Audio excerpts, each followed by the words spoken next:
Hello, friends. We're back again. It's Fightful.com, February 13th, 2025. It's time for your TNA Impact post show.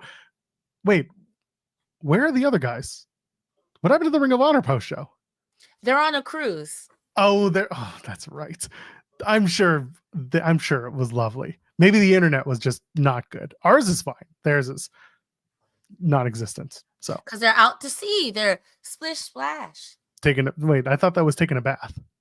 I mean, you can take a bath in the ocean if you're brave. Ugh, a lot of salt in that ocean. I don't know if that's something you want to do. For a wrestling fan, it'd be an improvement. Oh, that's a low blow, even for you. I stink too, so. Yeah, that's true. I haven't showered in a couple of days. Anyway, let's not talk about it because you don't have smell-o-vision, so none of y'all even know what we're talking about.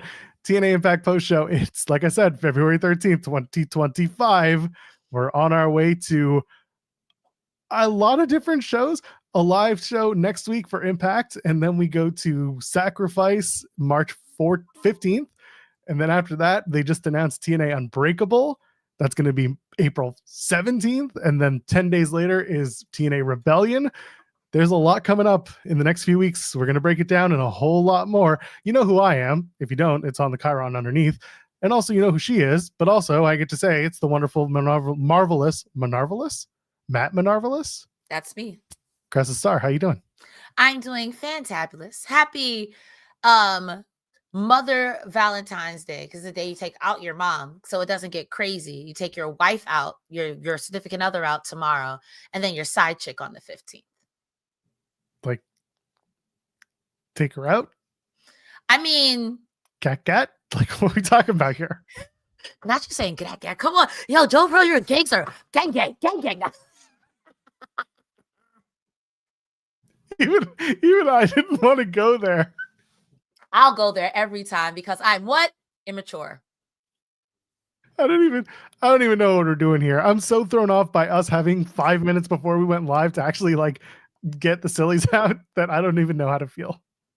Listen, we got this. If you guys are tuning in and you're just getting this, hit that like button. Hit that subscribe button. Joe Pearl and I are here to make you laugh and discuss TNA.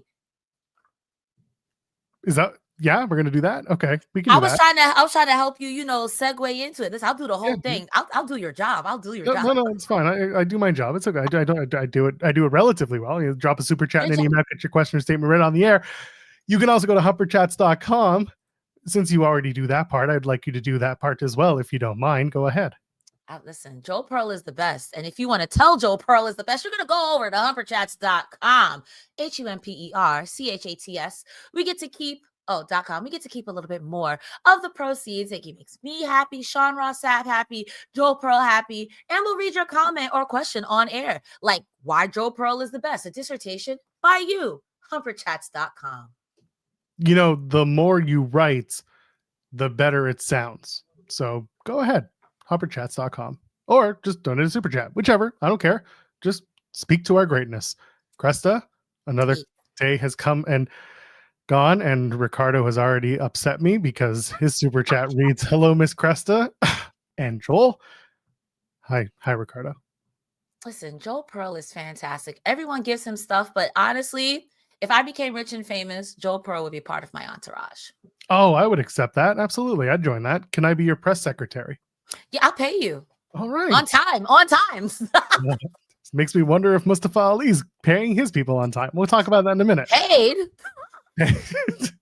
This is a strictly volunteer position. We'll get to that. TNA Impact. What did you think of tonight's show? There were high moments, but I personally feel this is just me, and I don't care. It was a show. It came, it went, it was good. There were things I was surprised at in a way like, I didn't think you would do that, but nothing negative. It's just like, it was a show. How did you think about it, Joe Pro? Yeah, I'm in the same boat. I think there was some strong stuff. I think there was, maybe I expected more just because we were talking about last week how stacked the card was. The matches were good. The matches lived up mostly to the expectation, but then there was some stuff where I was like, okay, this is just the way it's going. And again, you've got a live show next week. You've got a plus special, and then you've got another plus special. You've got a lot coming up leading into a pay-per-view at the end of April. So there's enough going on that, they're on the road. But the big announcement tonight was, as I mentioned at the top of the show, TNA Unbreakable is April 17th at the Cox Pavilion in Las Vegas. That's the Thursday of WrestleMania week. That's 10 days before TNA Rebellion. What I think it is, and we're waiting for confirmation from TNA, is it is a plus special as they've advertised, and it's not replacing Impact for that week. I feel, and I'm again waiting for confirmation, Impact will air from its normal time slot, 8 to 10 p.m. Eastern. And then because they're on the West Coast, they'll go live after that because the times would match up for East Coast viewing. What does that mean for us? It means you're not getting a TNA Unbreakable review. I'm sorry. No, I agree with that. I'm already kicking myself about the Collision review this Saturday after the NBA game, which is going to start at 12, and our review show won't start till like 1, 2 in the morning. Yeah, it's tough, man. We might, as we always do, we try to, put everything into the next show that we do. So if it's going to be, Unbreakable is the 17th, then the next week we'll talk about it and it'll lead us into Rebellion, I'm sure. I'm curious to how they build this show. I don't expect it to be a massive event, but I've been wrong before. It just feels like 10 days before Rebellion, you want to do something, but maybe not do too much. And also, it's good that they're going to take some of their talent that are already in town for WrestleMania week and work them on a TNA card. I'm a little curious about working Cox Pavilion, which is on the University of Las Vegas campus, effectively. It's near Thomas and Mack Center. It's attached to it. It's about 10-minute drive away from the strip. So it's off strip far enough. I don't know if that's going to, get people to come or not. Whereas here's where the Cox Pavilion is. And then up here at the top of the strip, just off the strip, is Palms, where the Collective is happening. So I don't know how fans are going to choose or what they're logistically planning to do. It's a very curious announcement. I will say that I'm not upset about it because WrestleMania weekend has now become like a literal week, sometimes up to a week and a half. Some people go from that Monday to that next Monday so you can see all that you can see. So I can understand taking some of the people there who can make it, try to get a display, get eyes on people who maybe would not have taken a look at TNA regardless. I think it might be worth it because if there's nothing, I've seen how much WrestleMania tickets are going for. So if I'm spending that much money to go, I'm probably there for the whole week. So if you want to go up and down to explore all there is to explore, I think it's worth going to, especially with the resurgence of TNA. There's a lot to talk about. There's a lot of, not so much controversy, but there's a lot of things to be excited about TNA. And even if you're just curious, I would say go. And I'm thinking if you're smart, you put Joe Hendry on that show. Yeah. And again, it's 10 days before the pay-per-view, and I'm curious as to what they're going to do with it. Not that I think you shouldn't work 10 days before a pay-per-view. Mm-hmm. I'm just wondering, what can you do with Joe Hendry 10 days before the pay-per-view? Do you put him in a tag match? Do you put him in, does he defend his title? And they have ramifications that, if Joe Hendry loses, then obviously the big main event for Rebellion gets changed. There are storyline elements that they're going to have to contend with. And that's why I'm so brain broken about this, because I'm thinking about it from the creative calendar point of view, because that's what I do, is creative calendars and just content calendars. They are, and I'm sorry if you're bored by this already, not you specifically, chat, people watching or listening to this. They have tapings that effectively take them, that are scheduled right now, from next week all the way down to Rebellion. Now you've added a show 10 days before, so that means your creative has to include the build to the Unbreakable card, which is 10 days before Rebellion. So how important is Unbreakable, and what kind of show is it? Is it important? Do you have matches that have ramifications on Rebellion?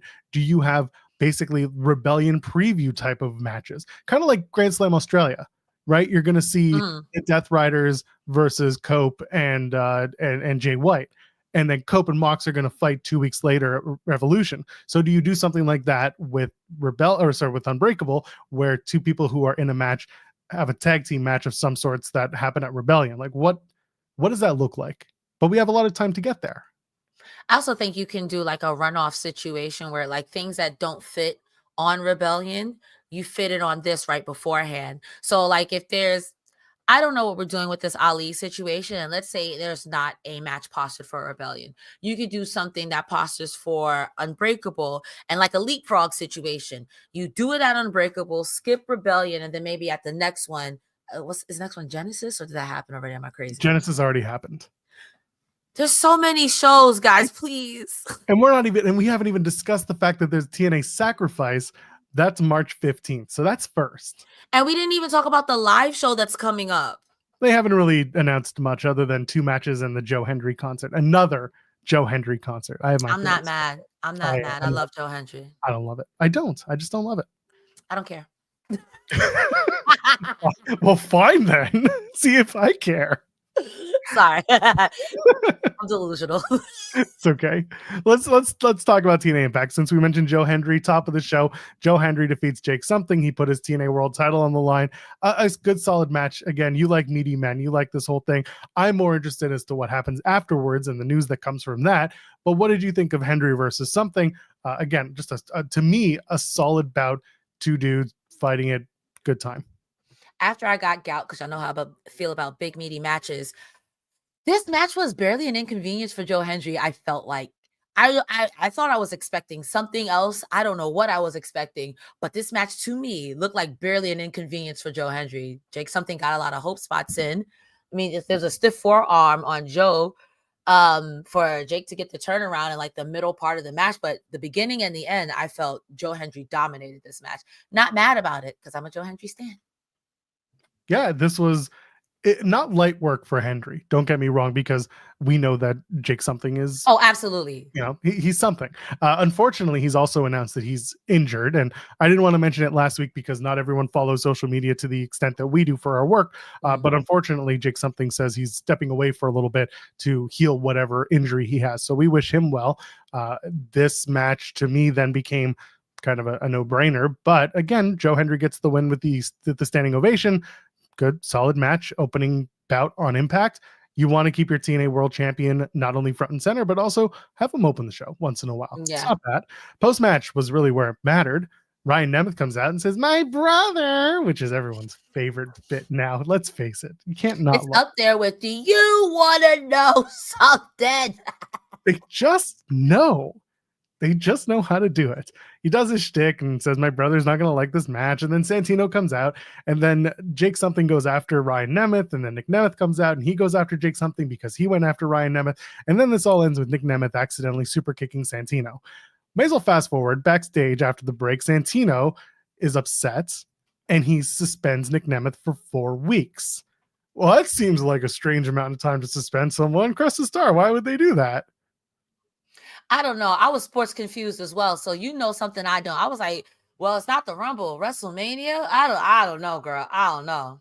Nick Nemeth is going to Qatar during the Florida tapings on the 20th and 21st. So that's why, and that covers 4 weeks of tapings for TNA. So he'll be back by sacrifice. I mean, Ryan Nemeth was like, do I still get paid? And I mean, that's messed up, but that's what the real question is. Exactly. I just laughed at that whole shtick. Ryan Nemeth is doing really good work. And we say this, I feel like every week, but when he just goes back to an angry Santino, it's just like, but I still get paid, right? I love that shit. It was good stuff. He's the best worst. And I low-key, in my hardest of hearts, want him to be the one working with JBL. I know that's not the case, but wouldn't that be such a dumb swerve? I'd be sports entertained. Yeah, why did he get knocked out? Collateral damage, but we were faking it. I had to make it look believable. Why would, like Bully Ray with aces and eights, I had to make it believable. Yeah, I don't want to put this out there. Could you imagine if it's either Rebellion or Slammiversary, they do Nick Nemeth versus JBL? Like really, they're really gonna do this shit? Could you imagine? Yes. And I'm trying not to laugh. Yes, I can imagine. And while I'd be sports infuriated, I'd also be very sports entertained. Because I'd be sports entertained. I hate that I'd be sports entertained. I hate it. There is a baked-in story with JBL and Nick, and he brought, JBL and Nick have been working together on and off screen. They did in TNA, and then they came to TNA, and they've been doing this. There is a way you can do it. Sacrifice is going to be in Texas. So you have JBL come out for whatever Nick Nemeth does. Maybe that's the turn. And then it's Ryan versus Nick at Rebellion. And then that's going to set up down the road for Nick Nemeth versus JBL at Slammiversary at UBS Arena, because you have a big arena that you maybe want to fill as much as possible. JBL moving tickets, I don't know. But JBL versus the former, like, people are going to be like, guys, Bradshaw versus Dolph Ziggler. Like, your casual friends are going to look at it and be like, huh, that could be fun. I'm thinking Ryan Nemeth versus Nick Nemeth at Unbreakable to lead it up to. You could do that. Do a tag match, Nick Nemeth and a friend versus. Well, I don't think JBL's gonna. I think JBL's, if he does a match, is just one match. Don't know why. That's what I'm saying. Like, you could have the Nemeth brothers versus each other at Unbreakable, and then maybe Nick versus JBL at Rebellion. Seems a little too quick. I think I would do a pay-per-view to pay-per-view. Okay, that's fair. Because the JBL match feels like a big event, like a big deal, yeah. And Nick and Ryan has been happening long enough that I think fans of TNA would be invested in watching it on a pay-per-view undercard match. Okay. I can see it. There's space for it. Again, Ryan Nemeth is doing some of the best work as a heel that he's ever done, arguably. And Nick's on the cusp of either becoming a real POS heel or continuing down the babyface that people seem to still like, which is great. And you can have him best his brother, or his brother cheats, and it all goes on from there. I don't know what it would look like, but now we're just spitballing. But that's something I was thinking about, is how do you effectively tell that story between JBL and the Nemeths? Yeah, I think there needs to be some sort of resolution. We'll see. We'll let it play out. Yes. Oh, letting it play out is such a 2019. Anyway, the Elegance defeat the King Bees, and it took about as long as it took for me to say the Elegance. Quick match. Heather by Elegance hits a Spanish fly off springboard top rope for the win. Post match is really the Elegance try to humiliate the King Bees, and out comes Spitfire having a post match, saving of the King Bees. Spitfire, Elegance is it's going to happen. They're going to take the tag titles off of the, you know what I'm trying to say. Thing I've been saying for the last 3 months. Spitfire is going to lose the tag titles. I mean, I came into this with the mind that this is going to be an enhancement match. Let's enhance these girls. But the King Bees were really, really good. Like, they got the what I like to call the TNA enhancement treatment, where the TNA lets you wrestle. They really give you your time and your moment. And I really have to say, Heather by Elegance, she was doing a lot of work that match. This match was fine. I would like to see the King Bees back in TNA. I think that'd be a nice addition to their knockouts division, and it would give you someone besides Franken team, and then a new challenger, Franken team, and then team. So I think it'd be cute if that's someone they're interested in. Also, you know how I feel about Elegances winning the tag title, so Joe, don't put that juju on me, okay? Well, the good news is the King Bees are coming off of NWA, where they were also women's tag team champions there. So they have a pedigree. I can feel how you will about the NWA. There's still a product that people are following, and they did capture those women's tag titles. So if the King Bees are potentially, an option for TNA, or if TNA is trying to load up the Knockouts tag division without bringing in just two random people and pairing them up, then these two are good. And again, if both members of King Bees can work a single style effectively, then you have two more wrestlers for the Knockouts division when you need it.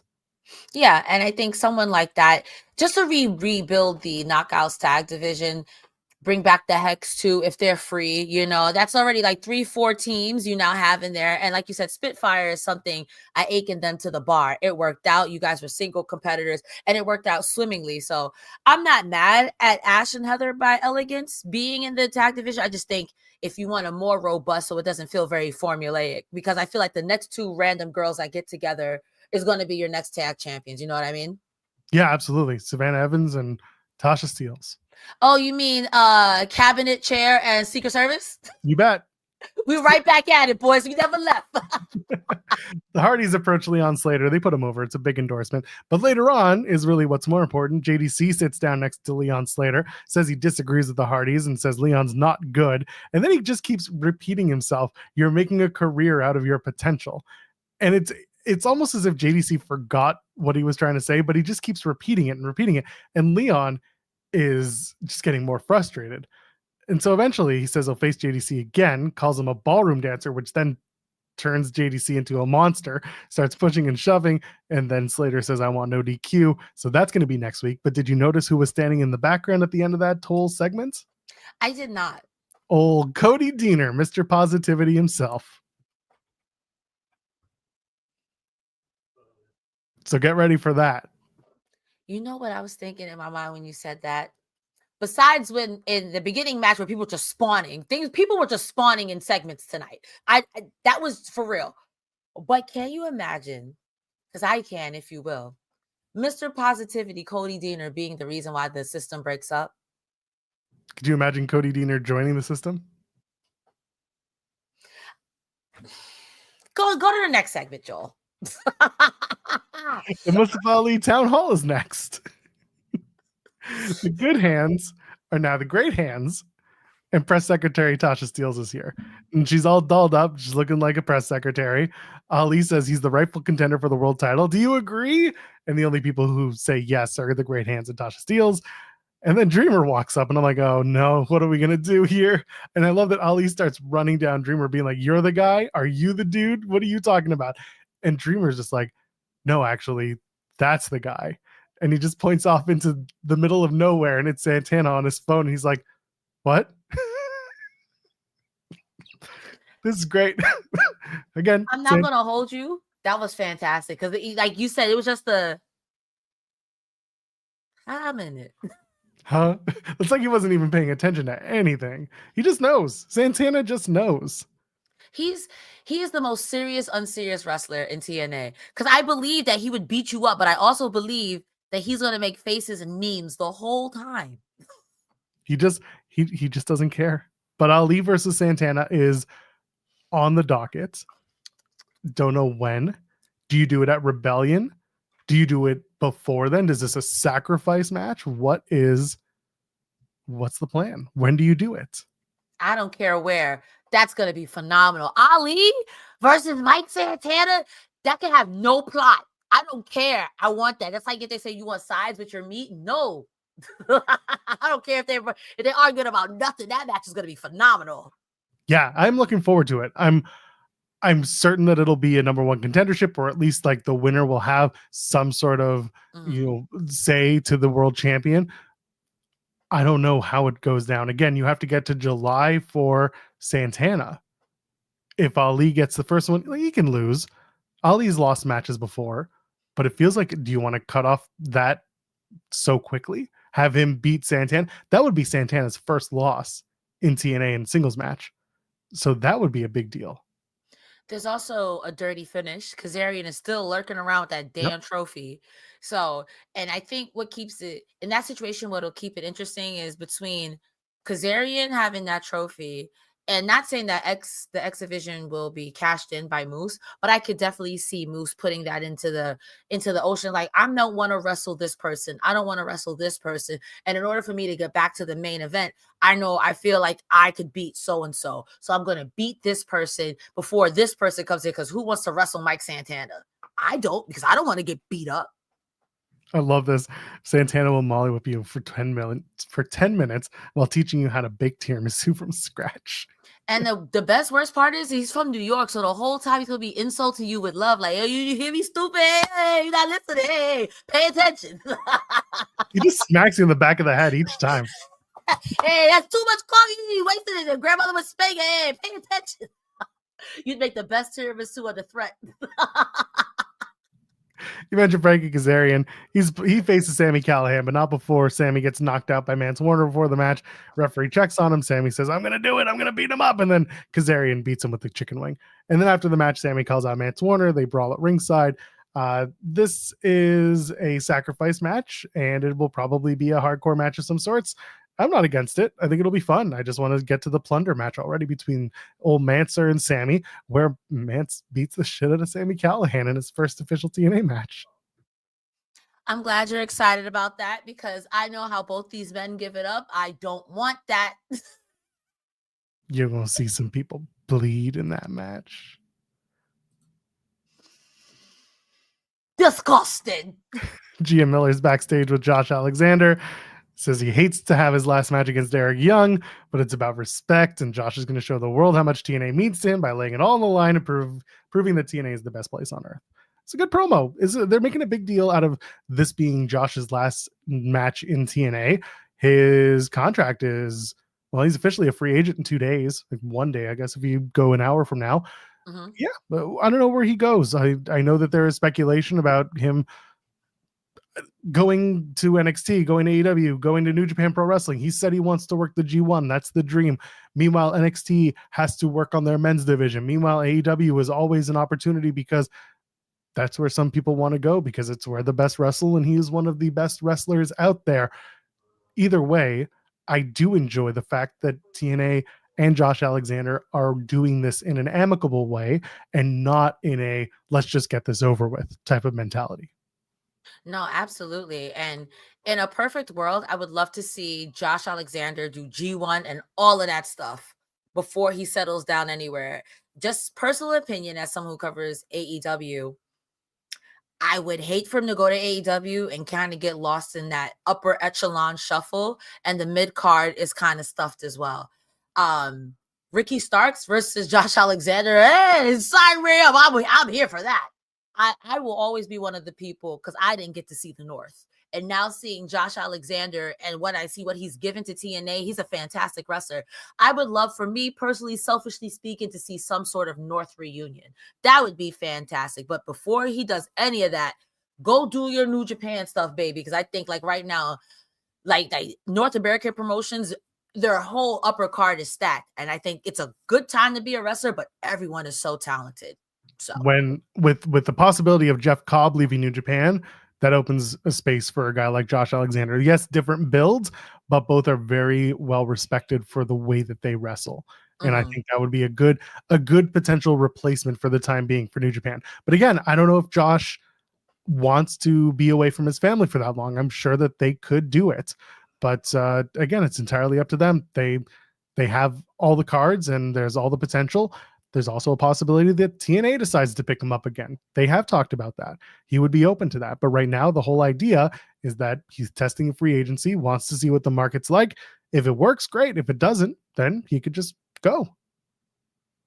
There's a lot of matches.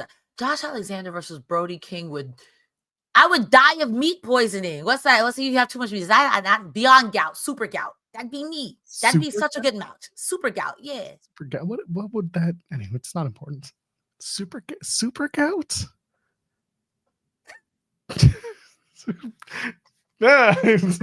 Oh my! Already got the. What's your superpower? My big toe hurts. Like, what do you want? My superpower is to eat 1,000,000 milligrams of salted meat in a single gobble. I can watch 30-minute. Where's the big E at? I don't see no 30-minute classics. Let me show you to the best chopped liver in New York. Come on now. There's a content creator named Best Gout Machine, and I want to steal his moniker. Of course there is. Of course there is. Everyone's just one keystroke away from having their best idea. That's true. Same thing with wrestling. You're one promo and gimmick away from being someone's favorite wrestler. Are you Cora Jade's favorite? She defeated Zaya Brookside tonight. Pretty typical back and forth 6-minute match.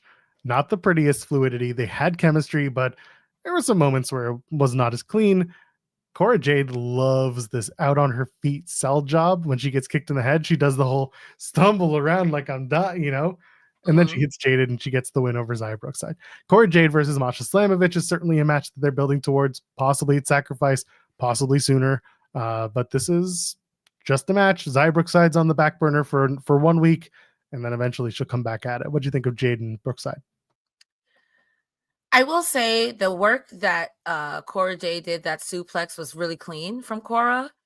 But I don't know, wrestling with apathy just doesn't do it for me. I'm not gonna hold you. I don't know how else to describe it like that. I get it's her gimmick, but it's kind of like, wake up. I don't know. Just wrestling with apathy don't do it for me. That's my personal thing. Did the thing. I mean, she's really pretty. She's giving Sindel from Mortal Kombat before she got married to Shao Kahn. Sure.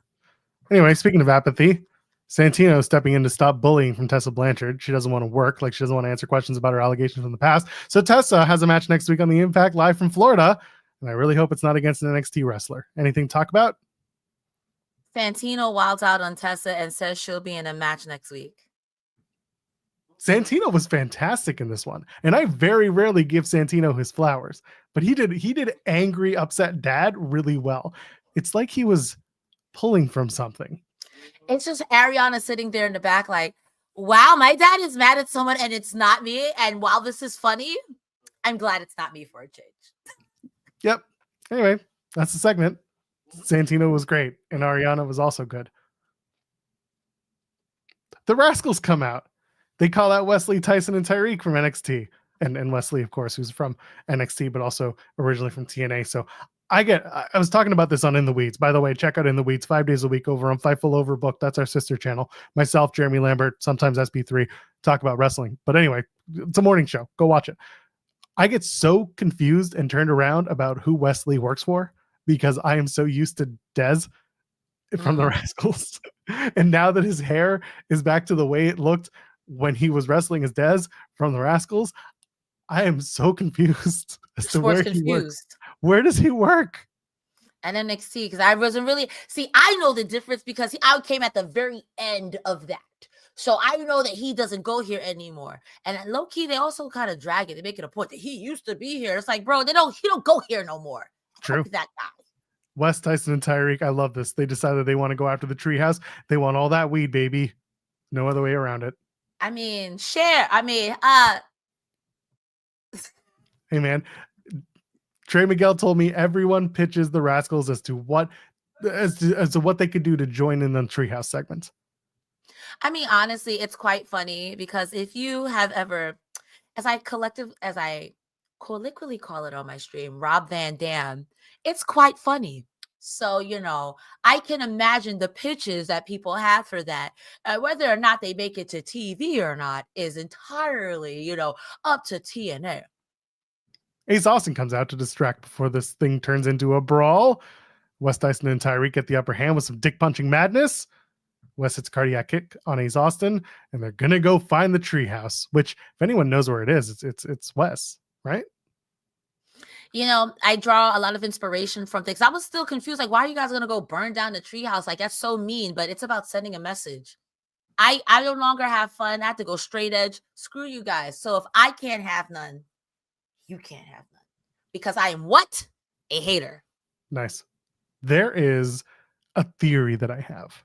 Not an Austin theory. That's Saturday night. A game. Oh, sorry. What? Wait,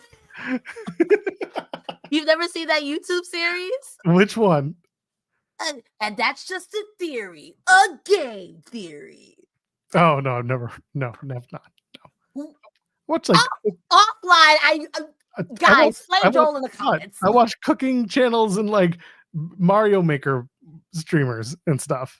If you like Mario Maker, he does theories like we fantasy book, like how Five Nights at Freddy lore, stuff like that. And this actually means this, but that's just a theory again. When we're done here, I'm sending you links. You have homework. I don't have time for this.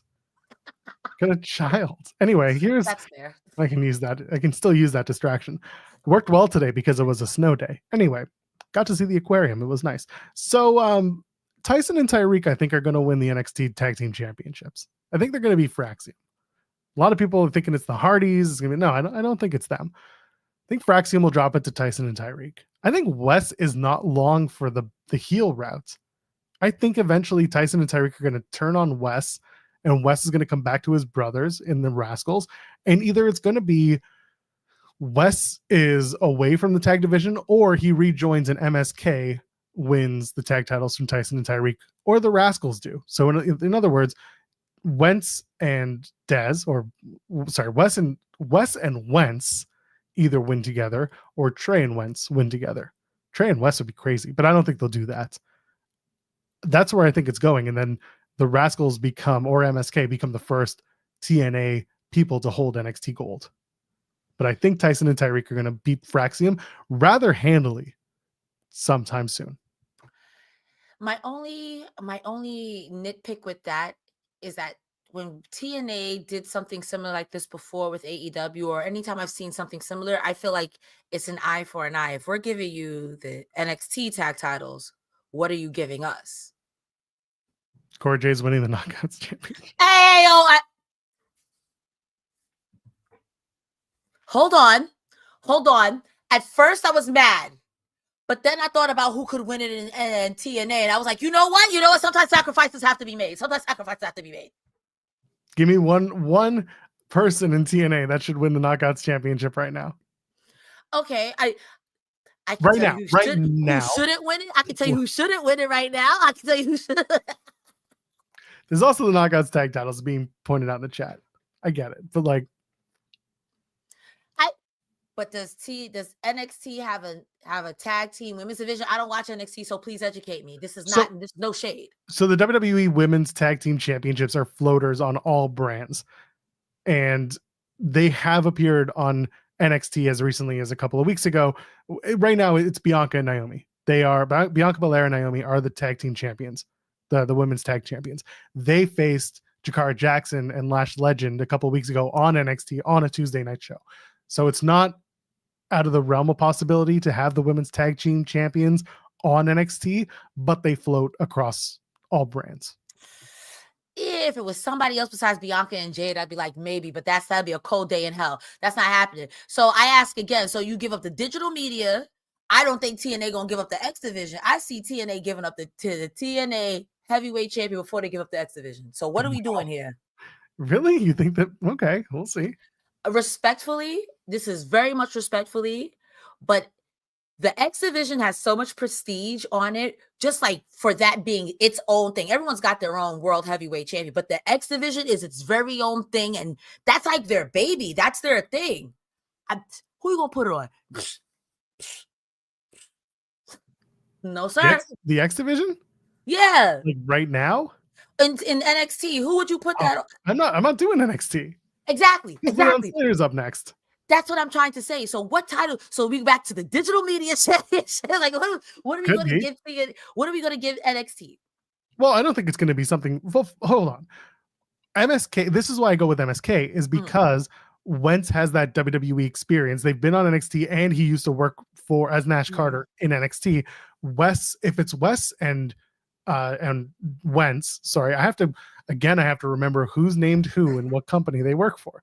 If it's Wes and Wentz as MSK holding the tag titles, then you've got a TNA contracted performer and an NXT contracted performer working together as a tag team, and Trey, of course, is there as the third. So you're kind of doing it in a way where everyone wins. True. And I would guess, would you do tornado tag team rules with that then? Or would Trey always be a lovely third alternate? Trey might just be like, I'm going to go after some other title while you guys do this. The X division. Sure. They could do Trey going after the X division, whether that's Leon Slater at this point or Moose, whoever's holding it at that point. Leon Slater versus Trey Miguel with humperchats.com. You could also do a North American Championship, story with Trey Miguel. He's going after the North American title. Whoever's holding that, let them have a little bit of a thing. Maybe Trey doesn't win it, but he's still, competitive. It's there. And I think Trey is somebody who you could absolutely see on an NXT. I could see them being a tag team. All three of the Rascals, I think, is a fit for WWE and vice versa. So I would love for a Trey to be on WWE TV in some way, shape, or form, so more eyes could get on him as a performer, because he's fit. All three of those guys, they have like this, like your homeboys kind of feel. Like I love all three of them. So this is fantastic. And I feel like with Ace Austin in the fold with this as well, once they have their match and you people get to see Ace Austin, because he's somebody else too who I could absolutely see with a WWE presentation. And Chris Bay, I can't wait. Let's talk about that. Getting your humper chats, getting your super chats. Let's talk about it. Chris Bay today on all of his socials posted for the first time since his injury that happened the night after Bound for Glory at the TV tapings.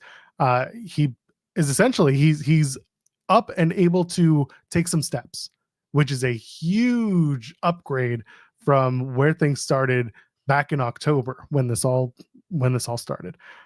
He sent a very heartfelt message thanking everyone, explaining why he hasn't replied, explaining what happened without going too far in depth, but essentially saying, I'm up, I'm alive, I'm working hard to just have a normal life again. And if I wrestle again, then I will. But right now, I don't think he's really worried about that. He's working on getting back to whatever normal is.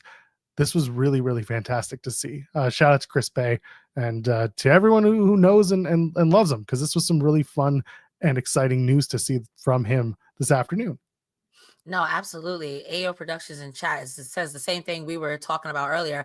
I was like, I'm going to freaking cry, because it's like, we talk about wrestling in a kayfabe, jokey joke. These are characters. But when the real person behind the character gets hurt or something like that, you're just like, yo, hold on. And to see him, at least see him, you know what I mean, is heartwarming. I'm so happy for him, at least recovering. As a fan, you want the character to come back, but human to human, take as much time as you need. But I'm happy for him. I don't want to cry. I don't know how to put it into words. Like, he's officially put it out that when the injury happened, he was rushed to surgery to fuse his C6 and C7 in his neck and a spinal cord fusion of C6 and T1. Said if it weren't for TNA and their quick reaction to the accident, I may not be here today. They've been so helpful throughout this entire journey. And they continue to be. Again, they've got the support Chris Bay everywhere on their website and throughout the show. This has been a rallying moment for that roster for Chris. And I think that's one of the things that make TNA really special. And I talked to so many talent and staff about this on and off camera, that there is something in that locker room that keeps them and their morale very high. And something like this, you rally together. And at one point, Chris said he was given 10 to 15%, 10 to 25% chance of walking.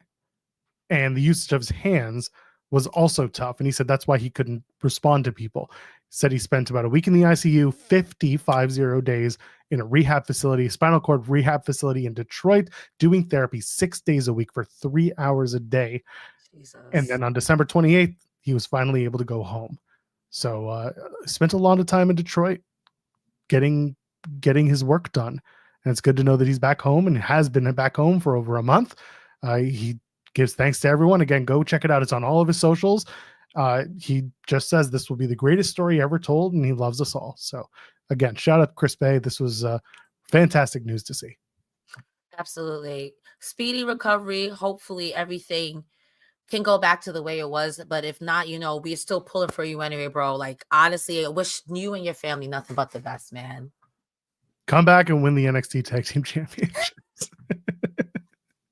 Honestly, truly. I'll do the Kendrick Lamar, right? And say, hey, babe, pull up, babe, pull up. Sending our love to him. Absolutely. Knockouts Championship on the line. Masha Slamovich defeats Savannah Evans. This was a fun match. It was Masha chopping down the Savannah Evans tree. Before we talk about the match, Masha Slamovich was actually on In the Weeds earlier this morning, talking about the JCW Jersey J Cup, not Jersey Jacob, but the Jersey J Cup. Talking about TNA and much, much more. Well, someone in our chat on In the Weeds was just like, oh, I thought you were talking about someone named Jersey Jacob. And I was like, I can understand that. No, J Cup, J-CUP. No, I don't want to do that. But yes, Masha was on the show. Go check that out. She talked about all that stuff and much more. She is still the JCW Jersey Championship Wrestling champion as she goes into the J Cup, and she is still the Knockouts champion as of tonight, defending against Savannah Evans. Good stuff. Masha gets the Requiem, gets the win. What'd you think? I got gout in the beginning of this show, and I got gout again here. This was a meaty match. Now, normally Masha is the girl who does she doing the beating. Savannah Evans beat up Masha Slamovich. I clutched my pearls a little bit. Like, what is happening here? I was sports entertained. I love a good meaty match.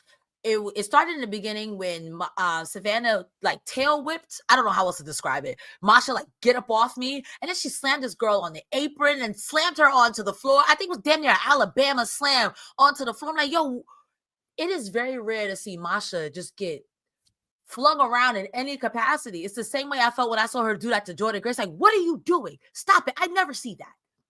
I would love to see this again. That's just me. That's just me because I like meat, and this was a meat match. So this match was I was thoroughly sports entertained at Savannah Evans, and if this is what she did while she was away in the lab, I can't wait. I can't wait. Meat. It was a good match, solid stuff. A couple awkward camera cuts that gave me a little pause, but that's me. That's production Joel talking, not Jersey Jacob. Not Jersey Joel. Not Jersey Joel.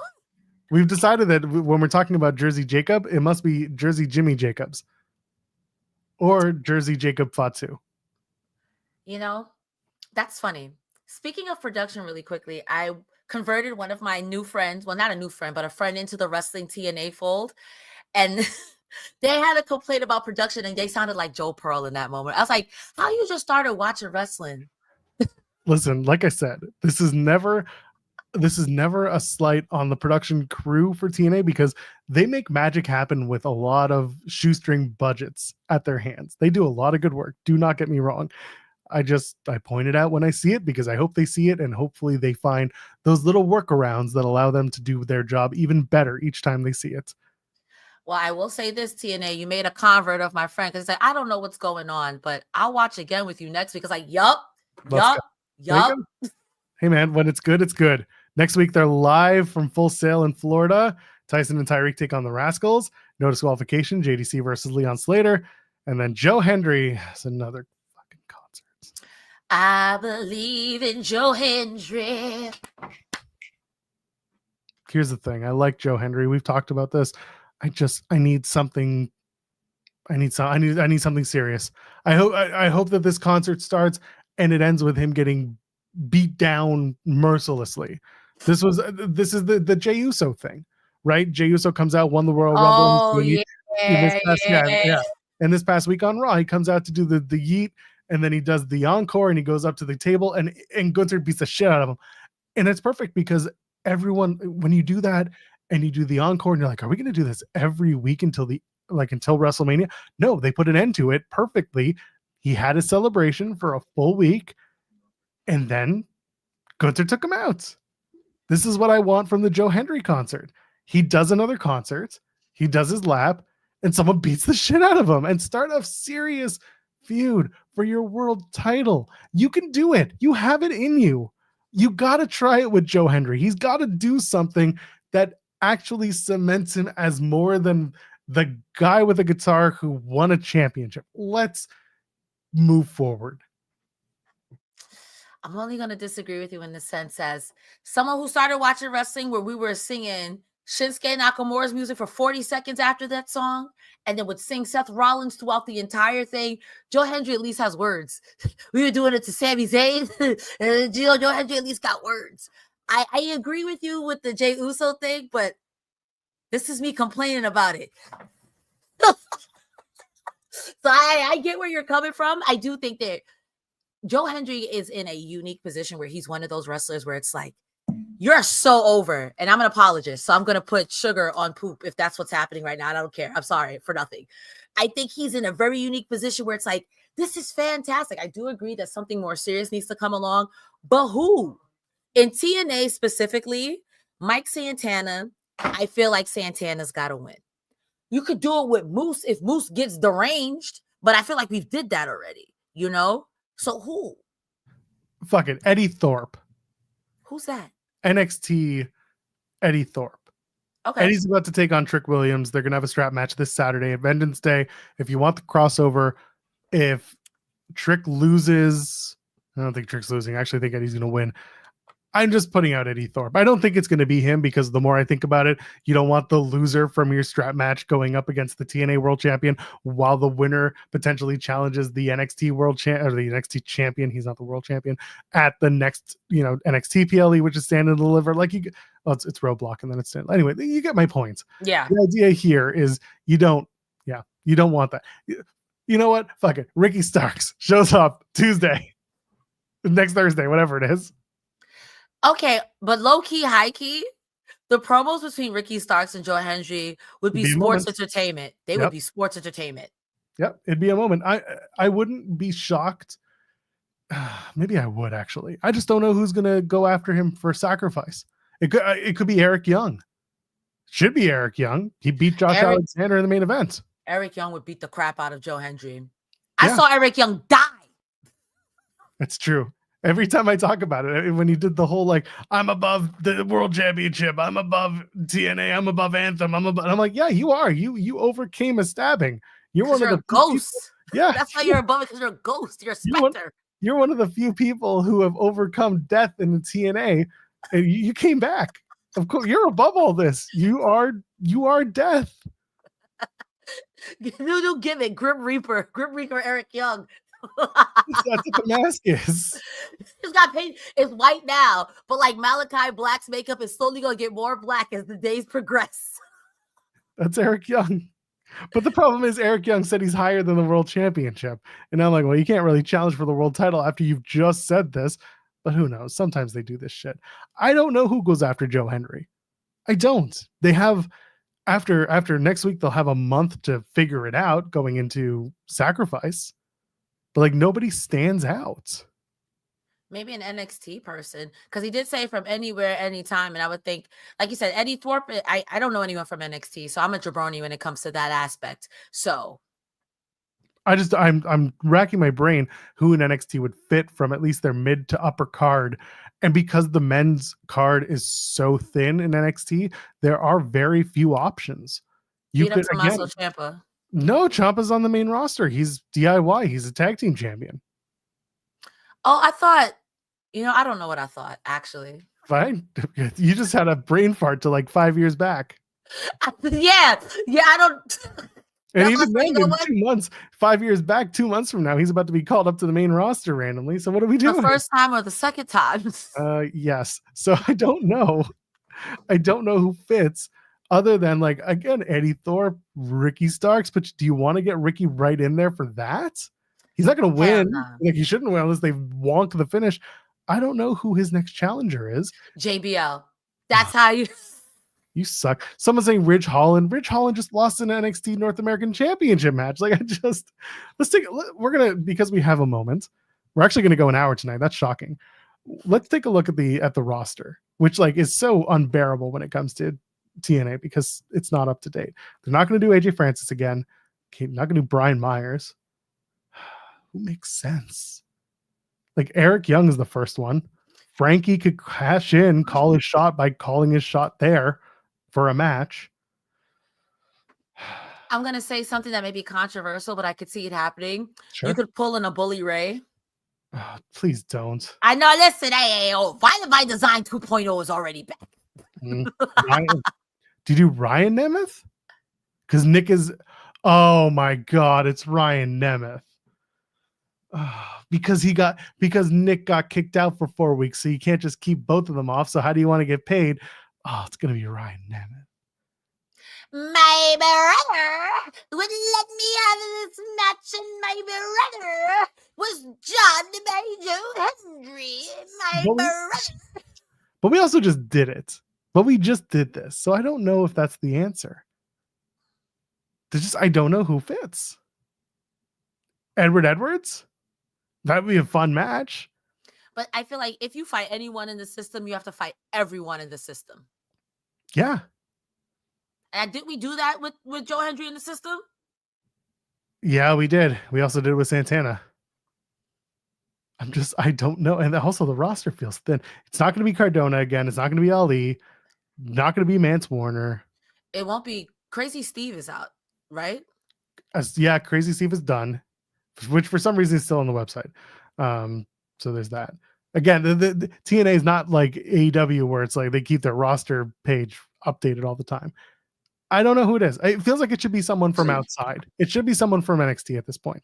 Someone's saying Lexus King. He's got the stupid Heritage Cup. I really don't think they should. I mean, but he did just beat JDC. JDC. Yeah, but I don't know. I'd sooner do another AJ Francis match. You could do KC Navarro. You could. You could do them both. You could do that and say, well, KC, you already did but then when KC can't get it done, let me step in and do my thing. We've been down that road so many times though over the years with Joe Hendry and First Class.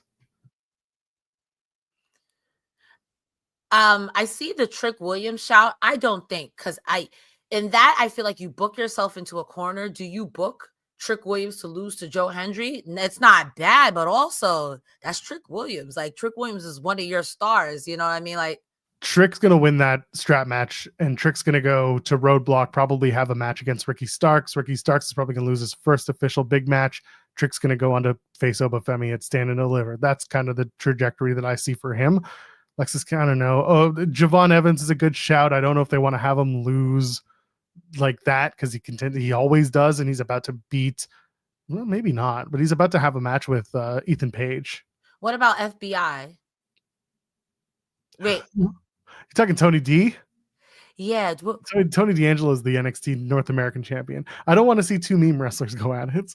But like, wasn't he with a family? Or did I make that up? Am I making that up? So the FBI, though, you're thinking is the full-blooded Italians. They work together, but like that's an ECW stable. But now they're basically ripped off, and that's the family. The family. Time is melding together. I could have swore they were called FBI.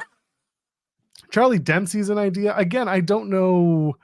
It's got to be someone big enough, but like not. It doesn't have to be too big because it's a plus special. I just want something intense for Joe Hendry. Something that's Owens. Sure, I don't care. I don't care who. Just somebody. I just ruin that man's life. Put him against Kevin Owens. Sean Spears is probably going to be going after the North American Championship next against Tony D'Angelo. Sean Spears. Spears. This guy. Yeah, that guy. Wait, when he jumped like a year ago. Y'all, I swear to God I watch wrestling, but I swear to God I don't watch wrestling. What? You cover Collision. Have you never thought to yourself once, wow, where'd the 10 guy go? I know he's been gone, but I didn't know he was in NXT. Yeah, he joined NXT pretty quickly. We even had his first interview up on this channel when he jumped. Bro. Cresta star. I'm a fraud. I don't watch wrestling at all. I don't even know how I got this job. Josh Alexander had his last match in TNA for the time being. He got beat by Eric Young. It was an intense start. Eric Young was wearing his Montreal Canadiens gear. Northern Armory keeps getting involved. Daniel Spencer gets too busy throughout the match. He's having a chat with Eric Young, misses Northern Armory, going after Josh Alexander. Josh Alexander hits the Styles Clash. Everyone noticed that. Don't you worry. Top rope pile driver tease was wild, and then Alexander turns that into an ankle lock. Then he turns it into a sharpshooter. But by the end of it, it doesn't matter. Once again, Daniel Spencer gets distracted by the ref. Sorry, he is the referee. Daniel Spencer, he gets distracted. Judas Icarus tosses the mask to Young, who knocks out Alexander, hits a pile driver, and the win. The referees are awful in this company. In Daniel Spencer's defense, if I saw the ghost inspector of Eric Young, I too would be sports scared. But he's not scared. He's just distracted.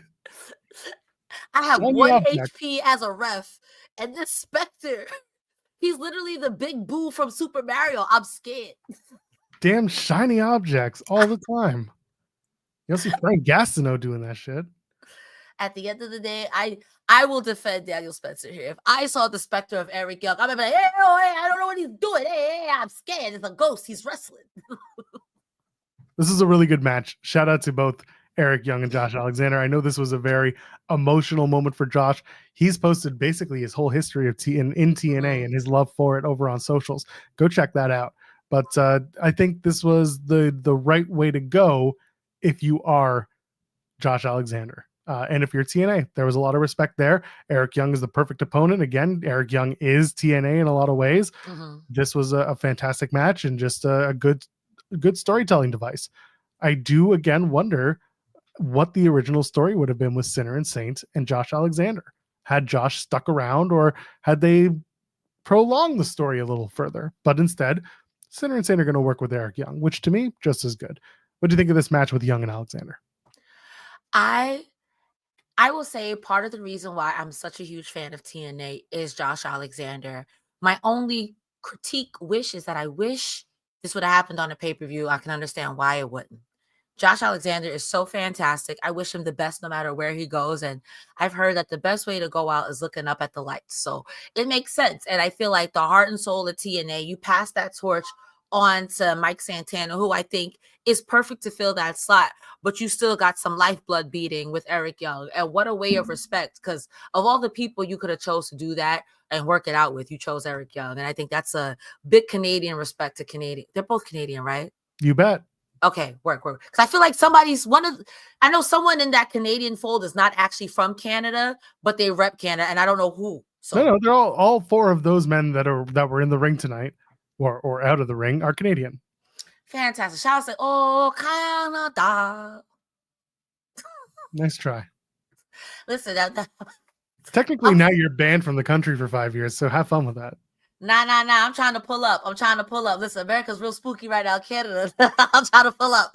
Well, start learning the history of Canada. Listen, moose and squirrel. Nah, I'm already banned. It's over. I'm sorry. Can't come in. Just can't bring you in now. We just had a massive snowstorm, so I can't do much here. I'll shovel snow if you let me in. I'll shovel my way. You know what? Honestly, if you had come in yesterday with that, people would have been like, oh, we could use a guy. Let's go. Yo, I got a lot of ADHD. Let me do it. I'll do your whole block. I'm looking out the window. It looks like things have been cleaned up around here.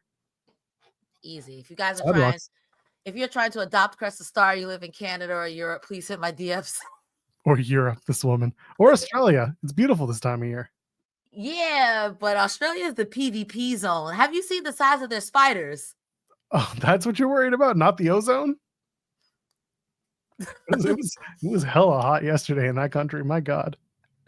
Someone asking, is this on every week after Impact? Yes, we are live. We do a post show for every show that is available in the professional wrestling world. Typically, ROH post show would be before this one, but they're cowards this week. They're on a boat or something. We do a Raw post show, a SmackDown post show, an NXT post show. We do the Dynamite post show. There's a Collision post show with the woman who's next to me over there, and two others. Sometimes two, sometimes it's one. I don't know. She's there. There's every night there's a post show. We drop interviews all the time. Welcome to the channel if you haven't seen us yet. But yes, we are your TNA people, myself and Cresta Star. We do it every single Thursday night. This is a good segue to get us out of here because we did an hour. We did our contractually obligated amount. My God, big week next week. Live episode of Impact. More people are going to tune in. More people are going to be here. Tell your friends about Fightful. Tell them about Fightful Select, the best $6 in the business. Get your news. Get it right. Get it right now. FightfulSelect.com. Cresta, what else got going on? Ladies and gentlemen, boys and girls, my name is Cresta Star. Cresta Star with 2 R's because I'm a pirate and I want an extra one. I just dropped my podcast, Slap Grapple Pop. You can find that over on my YouTube, Cresta Star on YouTube, and anywhere you can type Cresta Star on the social media machines, except for X, where it's Cresta the Star, like Megan the Stallion. So go ahead and follow me. Let's talk about professional wrestling. I'm live here every Thursday and Saturdays for the TNA post show and the AEW Collision post show, respectively. This Saturday, we will be live after the NBA game. So after NBA game, there's Collision. So once Collision is ended, we'll be live, and I don't know what time that'll be, unless it's some absurd time like 3-4 in the morning. Then see you next week. See you next Tuesday. Outside of that, follow me on social media. I stream live Wednesdays on Twitch. Joe Pearl, where can the people find you? First of all, everyone go check out everything Cresta is doing because it's fun, it's original, it's good. If you haven't, what's wrong with you? This woman is fantastic. Shout out to you, Cresta Star. Shout out to you, Joel. No, make my life easy, would you? We're here every Thursday night covering TNA Impact. Like I said, post shows every single night. If it's not Sean Ross Sapp, then it's a whole plethora of personalities here on Fightful. Go find them. Go show them some love. Don't be weird to them. If you're weird to them, we're just not going to interact. But we like the ones who are nice to us, so thank you for hanging out with us. I'm in the weeds every Monday, Wednesday, and Friday, but it's actually now 5 days a week. In the Weeds is our morning show over on Fightful Overbooked. That's our sister channel. Go find it. Go subscribe to it. Myself and Jeremy Lambert, Monday, Wednesday, Friday. Tuesdays and Thursdays, it's SB3 and Jeremy Lambert talking about the world of professional styles of wrestling and beyond. Sometimes they talk more. Sometimes they talk less. Come and join us. We're there. But for now, I'm at Joel Pearl, at thejoelpearl.com on Blue Sky. It's still a mouthful. For Cresta Star, ladies and gentlemen, friends beyond the binary, we'll see you in the next one. Cheers.